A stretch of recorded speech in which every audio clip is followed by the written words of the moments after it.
Ripristino del decoro urbano.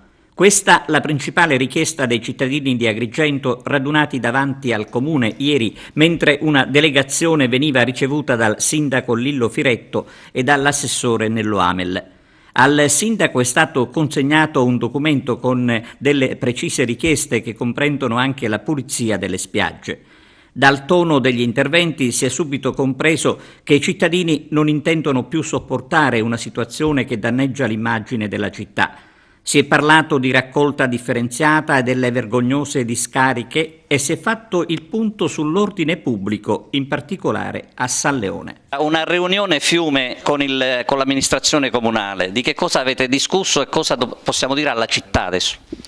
Abbiamo proposto al sindaco alcuni punti che secondo noi riteniamo importantissimi per il ripristino della normalità nella città di Agrigento e frazioni fino a San Leone, tutti i dintorni di Agrigento, perché viviamo una situazione critica, una situazione devastante che assolutamente dobbiamo porre rimedio nel più breve tempo possibile. Innanzitutto, come porre rimedio abbiamo chiesto al sindaco e all'assessore Amel a questa situazione. Dopodiché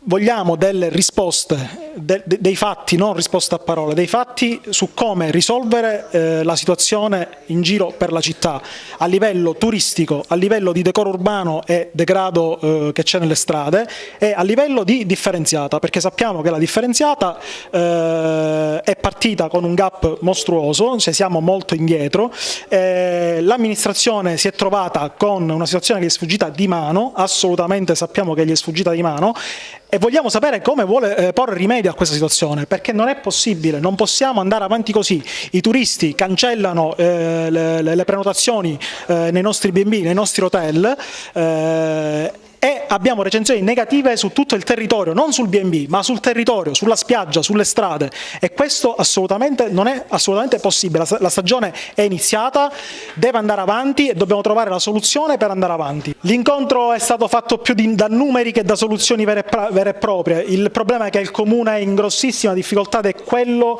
che abbiamo constatato, nonostante la disponibilità del sindaco e dell'assessore Amel a venirci incontro ascoltando le nostre proposte, ma capiamo che il Comune non è in grado di affrontare la situazione. Magari ci sta anche provando, noi lo apprezziamo, da cittadini lo apprezziamo, ma non basta. E quindi se non è in grado, cosa avete detto? Quando vi rivedrete? Probabilmente faremo un altro incontro, il sindaco comunque ci ha detto che provvederà ad aumentare lo spazzamento, provvederà al ritiro più frequente dei cumuli di spazzatura che si formano, sappiamo dove, in determinate aree di San Leone, del centro città, di Via Atenea.